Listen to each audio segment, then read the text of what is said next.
welcome back. You're watching World is One News. I'm Jessica Taneja. Now let's take a look at what's happening around the world in 30 minutes.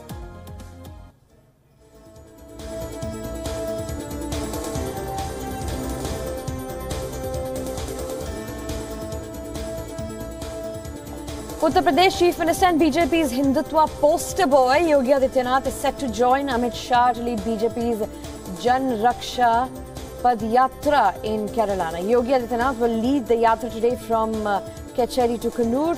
Meanwhile, reacting to reports of Yogi Adityanath visiting Kerala, the ruling CPIM took a jibe and it said that it welcomes Yogi Adityanath to visit Kerala hospitals to learn how to run hospitals effectively.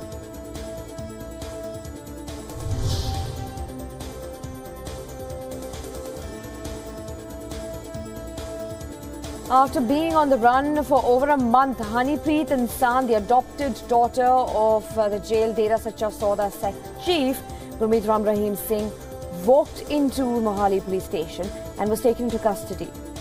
Hanipreet was interrogated by Panchkula cops and later taken for a medical checkup. She will be produced in court today.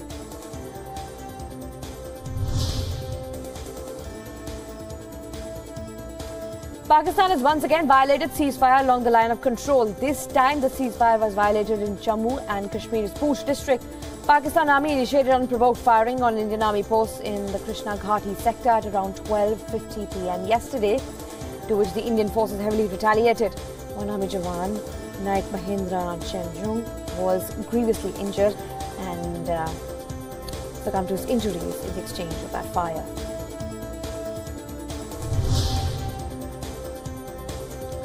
As millions of his fans await his political innings, mega star Rajnikant's wife Lata Rajnikant has dropped a major hint on Rajini's debut in politics.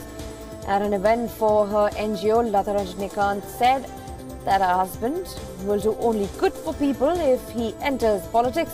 And after Kamal Hassan announced his political entry, it is expected that soon Rajnikant will also announce his move.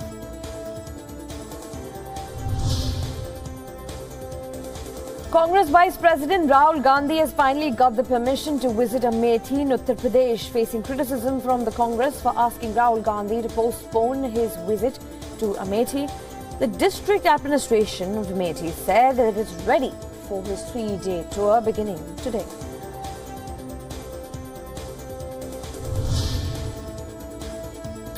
The 2-day national convention of Samajwadi Party will begin today in Agra.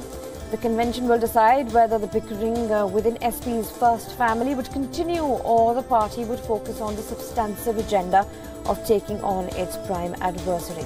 The Bharatiya Janata Party, with 15,000 delegates from 25 states, are expected to participate in the 10th SP International Convention.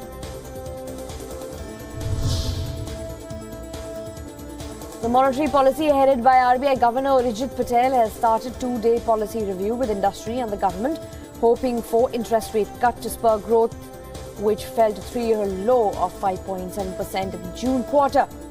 While experts expect the status quo, the 4th bi-monthly monetary policy statement for 2017-2018 will be released today and is being keenly awaited by all stakeholders.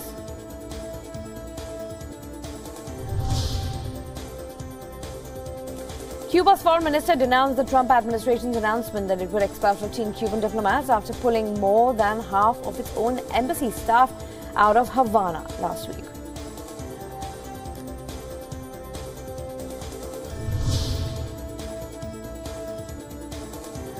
An Ecuadorian judge on Monday ordered a pre-trial detention for Vice President George Glass, and this is part of an investigation to Brazilian's construction company's corruption scandal.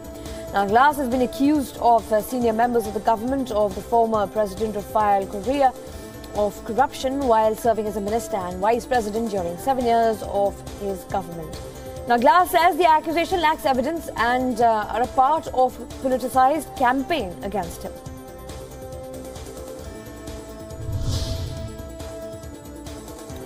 Smoke was seen rising from the Myanmar side of the Myanmar-Bangladesh border on Tuesday.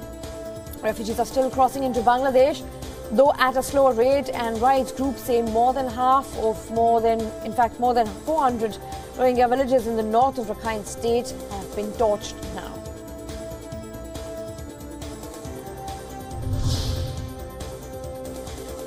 US President Donald Trump on Tuesday visited Puerto Rico to reassure the island's struggling residents that he is committed to their recovery. Trump also visited a temporary disaster relief distribution center, the capital's Cavalry Chapel, where he threw paper towels into the waiting crowd of well-wishers who had come to see the American president.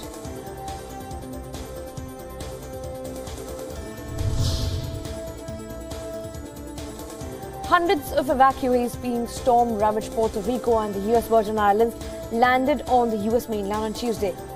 They arrived on a Royal Caribbean cruise ship that docked at Fort Lauderdale in Florida. Now, reports suggest that everyone on board is either US citizen or resident. Hurricane Maria, which came ashore as the strongest storm to hit Puerto Rico in nearly 90 years, has created a humanitarian crisis.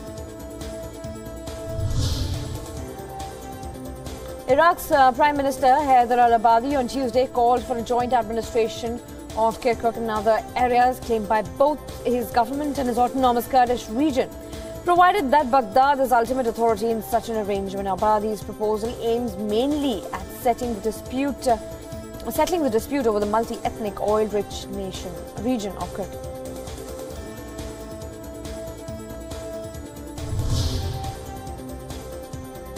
Islamic State released a video on Tuesday that showed 2 Russian soldiers captured by its fighters in the Syrian city of Deir al-Zor, where Russia has been backing the Syrian military against militants. In the 42nd video, the 2 men appeared briefly in a room wearing grey tunics. One with a beard appeared to be in handcuffs. The other seemed to have bruises on his face. Now, reports suggest that Russian Defense Ministry has denied their soldiers had been captured earlier.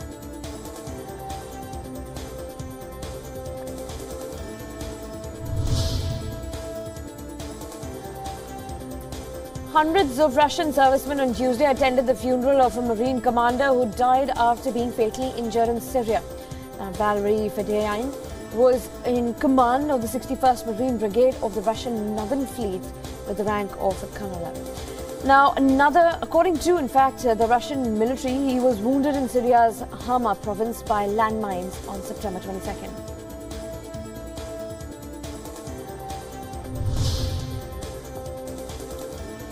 Brexit minister says Britain wants to negotiate a Brexit agreement with the European Union but is ready to walk away with no deal. David Davis warns that any error in the talks could cost them billions of pounds, and David criticised the main opposition Labour Party for having an unclear position on Brexit.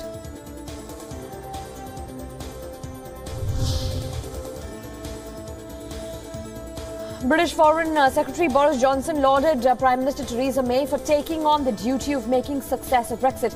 He added that May's top ministers were united behind every syllable of her EU plans. Johnson praised May for winning the snap elections, which lost her party as the majority parliament, and also said that the cabinet was united behind May's recent Brexit speech in Florence.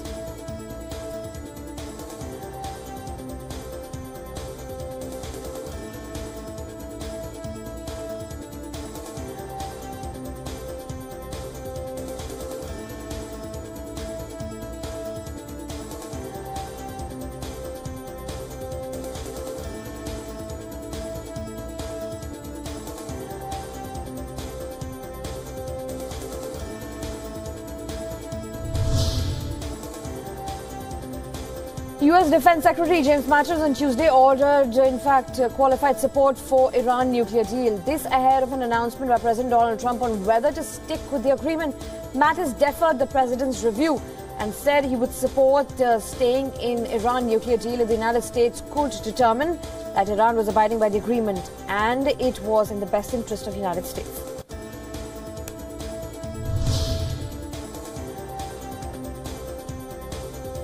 Media from all over the world has described has descended on Las Vegas by Tuesday morning, covering the mass shooting that left at least 59 dead and injured more than 500. Crews were cramped out near the Mandalay Bay Hotel also, but where the shooter Stephen Paddock fired onto a crowd in a concert across the street on Sunday.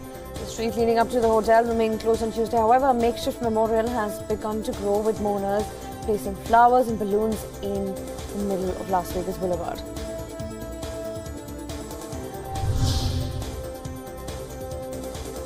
At least 20 people were in critical condition, and more than 100 were still being treated for injuries ranging from high-caliber gunshot wounds to blunt force trauma at a hospital in Las Vegas on Tuesday following the mass shooting on Sunday night. Now, across the street from the hospital, dozens of people lined up to give blood at mobile donation centers.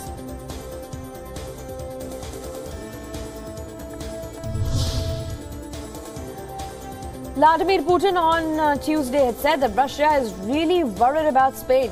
Speaking at a ceremony in Kremlin, Putin said Russia hopes that Spain will be able to overcome the crisis.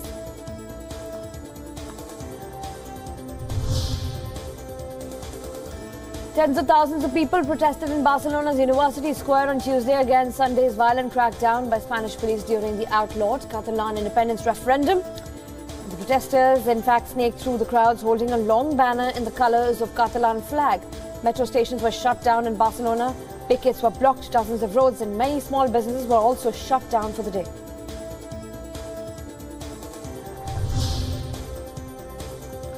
Dock workers joined thousands of protesters on Tuesday demonstrating in Barcelona against Sunday's violent crackdown by Spanish police on an outlawed independence referendum.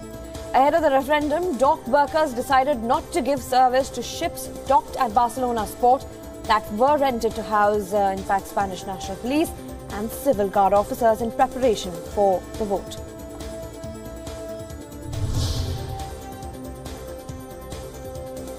Residents from Barcelona Borough gathered at the main square to spell out the message, "Help us Europe," on Tuesday. A video and still photos shared on social media showed the moment that locals spelled out their plea to Europe by sitting together in the shape of each letter while chanting, "We have voted."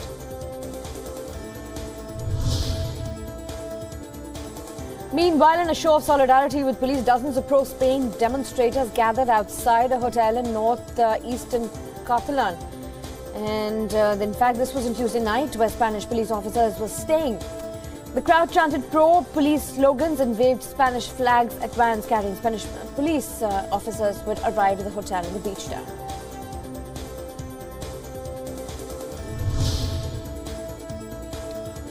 And President Vladimir Putin of Russia said that venues which are due to host the 2018 World Cup of Soccer Championships were overall in satisfactory condition, but there were some delays.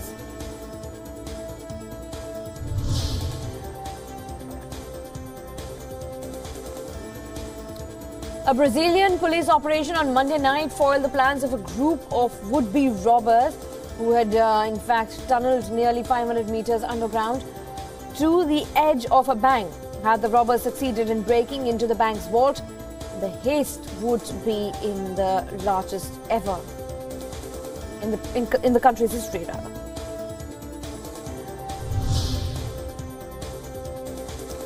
Brazil's parliament adopted an anti-terrorism bill on Tuesday that will bolster the police surveillance powers and make it easier to close mosques suspected of preaching hatred. Right groups said it would lead to civil freedoms being infringed. Legislators in lower house adopted the bill by a margin of 415 to 127. 3 Canadian rail workers ended their second day of trial on Tuesday for their role in 2013 train derailment that left 47 people dead and flattened the heart of Quebec village of Lac-Mégantic.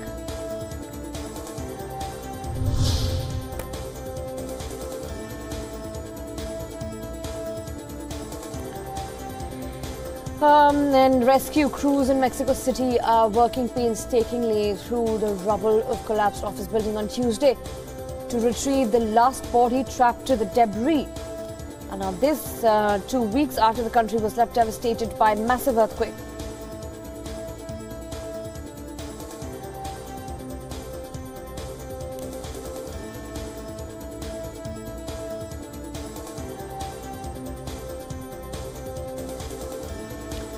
A ban on full face coverings in public went into effect in Austria on Sunday as several hundred people gathered in Vienna city centre to protest against the measure. The controversial ban makes wearing burqas and niqabs and face coverings worn by some Muslim women to be made illegal in public, along with other face coverings such as clown mask or the balaclavas and the ski masks.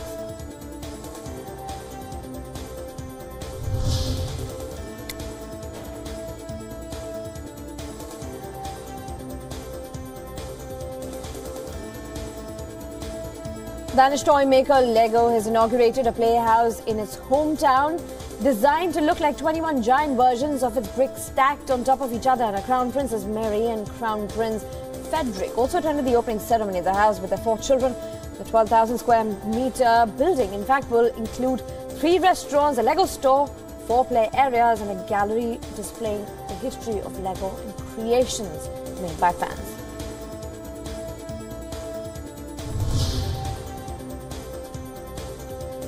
A dog from South Dakota has been declared in fact been given a world record for having the longest tongue. The 8-year-old Saint Bernard has a tongue measuring a whopping 18.58 centimeters. The dog smashed the previous record held by a Pekingese, whose tongue measured 11.43 centimeters.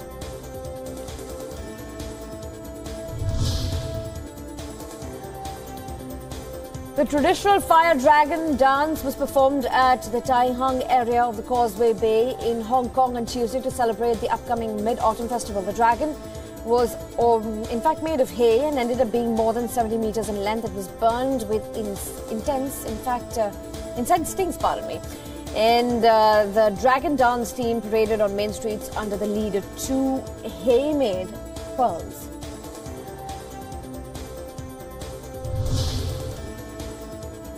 The beer guzzling has come to an end in another year in October's Oktoberfest 18th edition, which came to a close on Tuesday.